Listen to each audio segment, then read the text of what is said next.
Sally, thanks for joining us. I wonder if you could start by telling us a little bit about what your role is at the Biennial and what it entails. So I'm the director of Liverpool Biennial, which means I am in charge of it. I have responsibility for running the business. So we're a charitable organisation. So I manage I report to a board of trustees, and I manage a team of a sort of fluctuating team of about 14 full-time members of staff, and then it goes up. At the moment I've got about 22, and then it goes up during the festival to lots more. And I'm also the artistic director, so I have responsibility for making sure that the programme is high quality international programme, and making sure that we have the right people in place. Can you explain, for those who may not be so familiar with it, exactly what the Liverpool Biennial is and how it's changed over time? So Liverpool Biennial is an organisation that delivers a continuous year-round programme of education, research and art commissions in the city of Liverpool, and actually sometimes in other places, like we've done commissions in the wider city region but also in London. And then for I think 14 weeks every 2 years we present a very public festival where we invite artists from all over the world to come to the city to make work that responds to the specific context of Liverpool without being constrained and being about Liverpool, and that hopefully brings an international and amazing range of artwork to the people who live here in Liverpool, and B, huge audiences from all over the world to come and not only see the work that we're presenting in the city, but also to engage with the city itself. Am I right? I'm right in thinking that year-round programme was something that was introduced. Initially, it was the 2-yearly programme. Can you tell me how that came about and what impact, how that's changed the Biennial? Yeah. So the Biennial, there are many models of biennials, and of course there are as many different biennials as there are cities in the world, and biennials are inherently linked to the cities in which they operate. So there's probably over 200 biennials at the moment, and they vary in scale and they vary in size. They're generally in secondary or tertiary cities. They don't tend to happen in capital cities because there's already cultural infrastructure there. And like the Venice Biennial in Italy, or the Ljubljana Biennial in Slovenia, or the Berlin Biennial in Germany.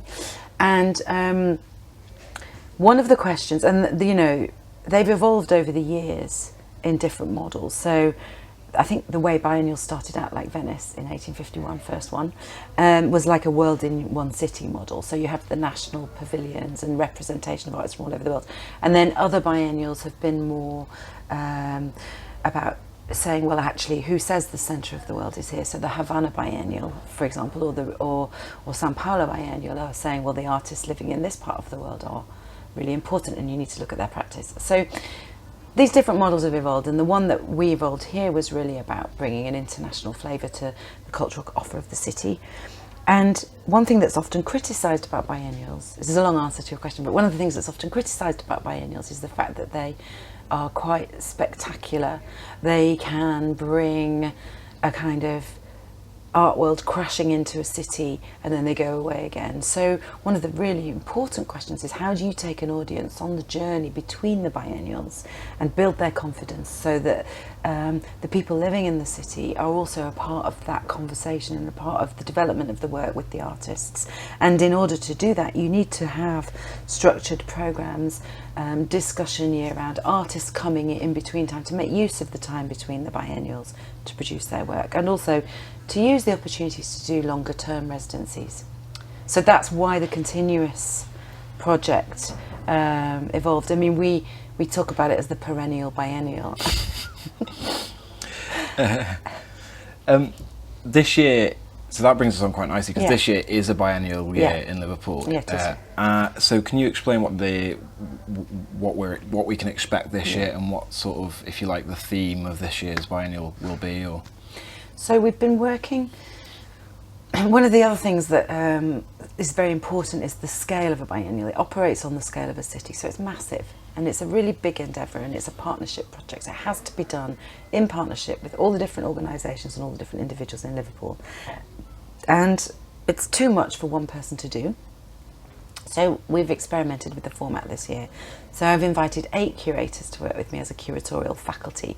The idea being that collectively we have a much bigger brain and that we can think together about some of the issues. So they include Raimundas Malašauskas, who's from Lithuania but lives in Brussels, Dominic Wilsden, who is British actually but lives in San Francisco and is at SF MoMA, Francesca Manacorda, who's the artistic director of Tate, but who I've borrowed from Tate to work with us, and then the team that are based here, so myself, Rosie Cooper, who's our head of programmes, Francesca Bertolotti Bailey, who's our head of production and international projects, Polly Brannan, who is our education curator, and we've recently added to the faculty Sandeep Palmer from Liverpool University and Ying Tan from Centre for Chinese Contemporary Art in Manchester.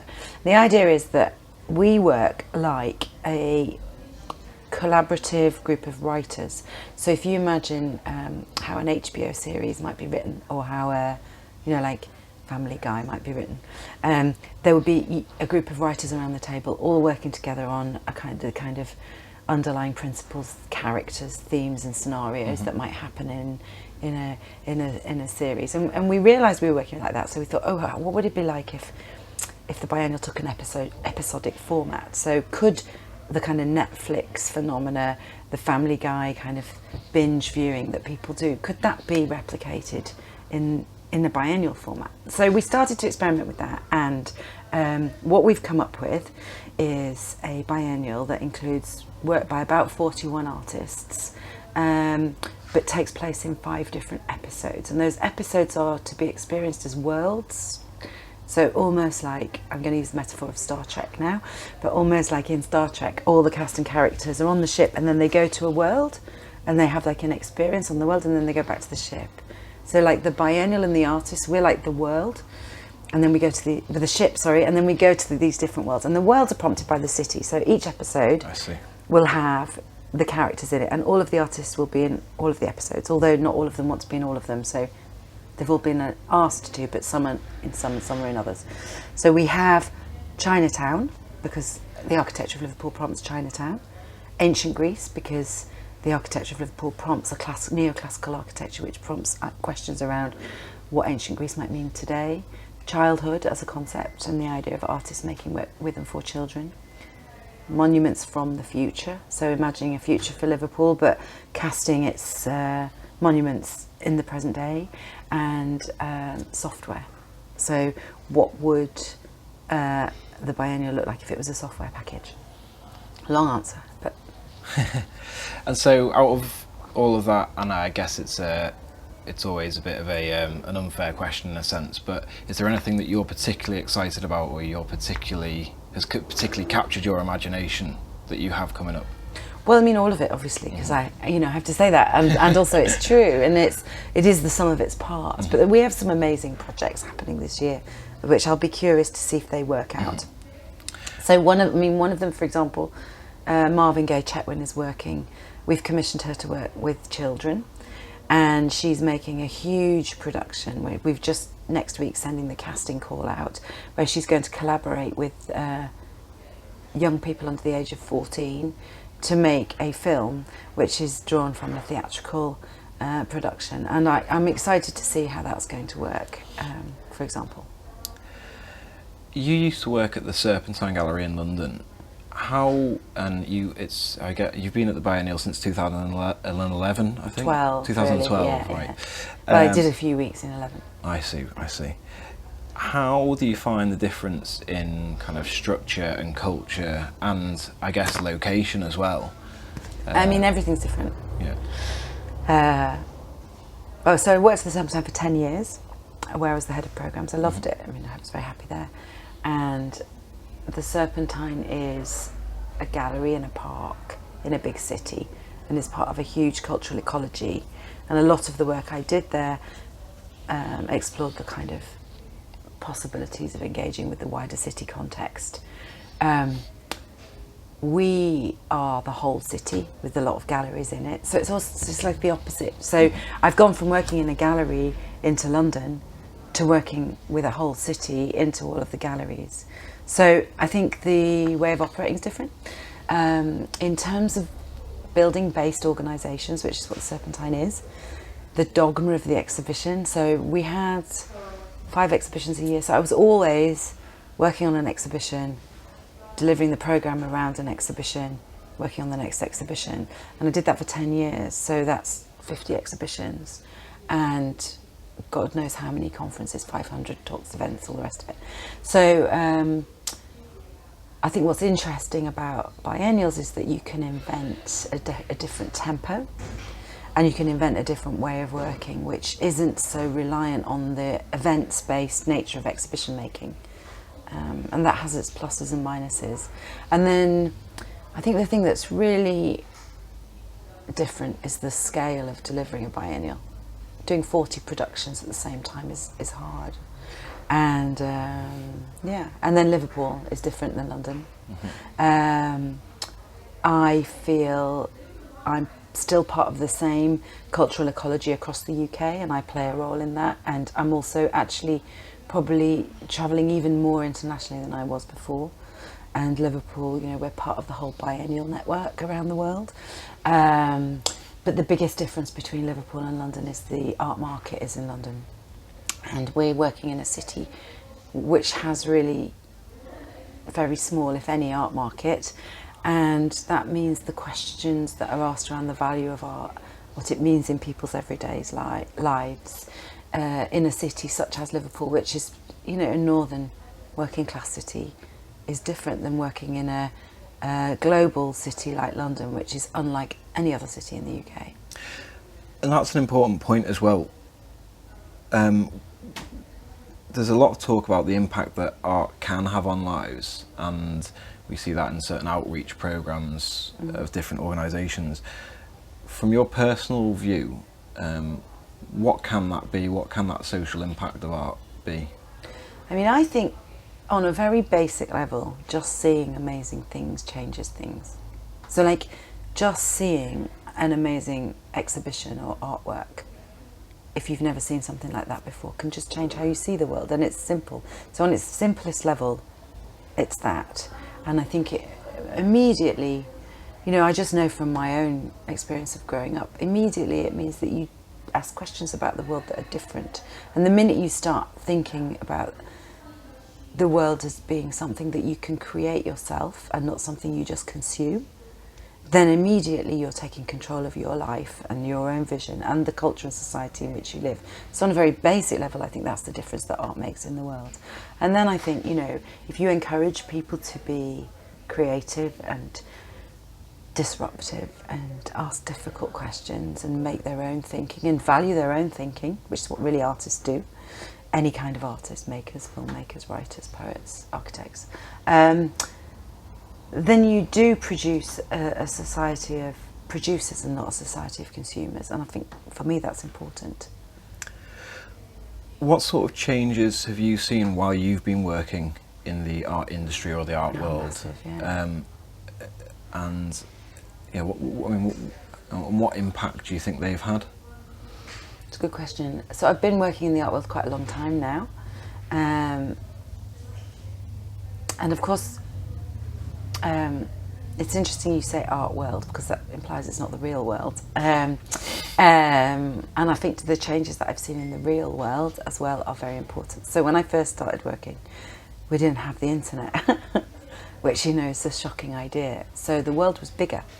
And the collapse of geography that's happened because of the internet and because of the way we can access both information, but also people's work. Like I can remotely visit an exhibition in Ukraine, in Kiev, by going on Skype and talking to someone or looking at images in a way that I absolutely couldn't when I first started working. I used to have to actually go on my own and be, you know, and find my way around cities without Google Maps, without anything. So that's changed. And then I think if you look at what happened in the 90s, the politicization of the art world around identity politics, gender, class, you know, the kinds of artists that were shown in galleries and the kinds of practices that were presented in galleries. You know, I still operate in this office, Gender Watch, where we have, you know, I check 50-50 artists for men and women, but if you don't, you can still see that people slip back into a gender imbalance. So I think all of those issues have made massive changes to how we've constructed not only the institutions in which we work, but the workplace. I mean, it's interesting. I mean, even if you look at the kind of historic sex abuse trials that are happening, you know, I mean, the world has changed so radically. So I think those political changes have changed our world. And then the ones I've been most involved in are about politics and art. So the idea of the imbalance between the work that used to be done in education departments and the distinction between education and exhibitions.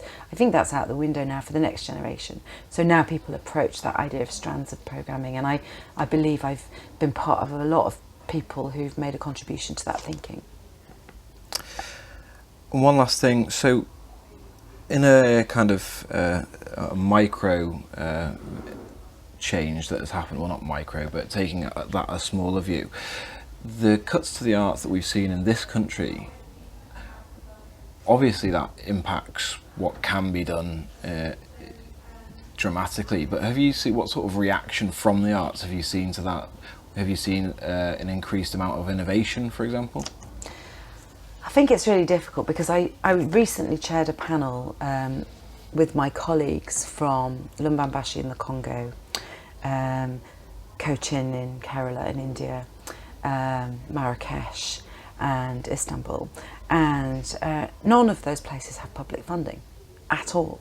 So whilst it's true we've had cuts in this country, we should be really happy that we still have public funding of the arts. Now that's not to say that we don't need more, and it's not to say that it couldn't be better, but we still have it. I mean, a lot of my colleagues are running a biennial, for example, on private money.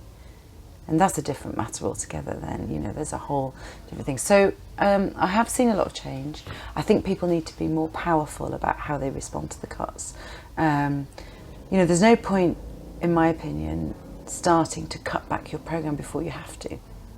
So in the face of cuts, I want to increase our output and activity, because I feel like, well, at least we'll go down in flames if we're going to go down at all.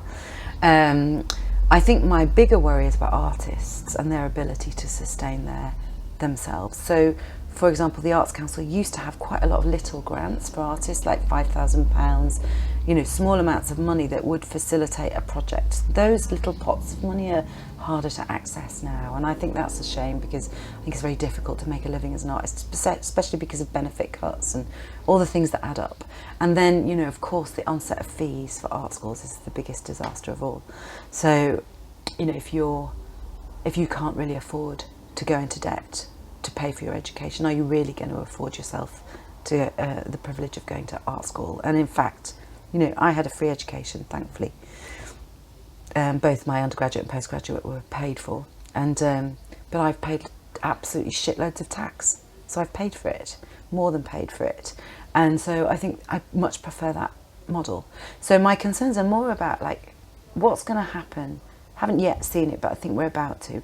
What's going to happen to a generation of young people who've been told that the arts are a soft subject whilst they're at school and not a priority in the curriculum, and then what kinds of decisions do they make, and then B, who's going to go to art school now, and what kind of artists are we going to produce, and what kind of routes do we need to invent into making artwork and being sustainable as an artist, in order to avoid it just being a playground for rich people. Sally, thank you very much.